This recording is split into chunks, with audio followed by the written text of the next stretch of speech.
Hello everyone and welcome back to our channel. Are you struggling to restore your new iPhone from iCloud? Don't worry, I'll walk you through the process and troubleshoot the issue. Let's get started. The first step is to check your internet connection. Ensure you are connected to a strong and stable Wi-Fi network. The next step is to verify your iCloud backup availability. Go to settings, then you click on your name, then you go to iCloud. Next, you click on manage account storage.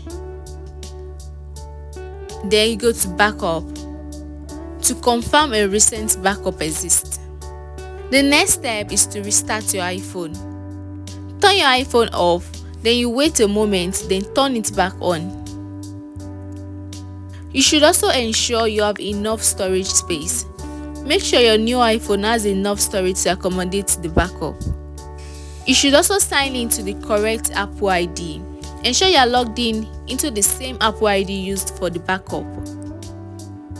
Next step is to update your iOS.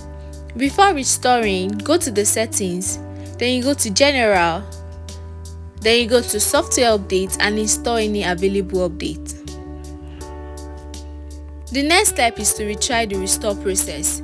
During setup, choose restore from iCloud backup and select your most recent backup.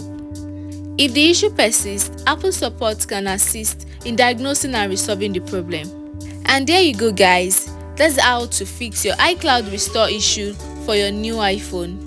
If this was helpful, don't forget to like, share and subscribe.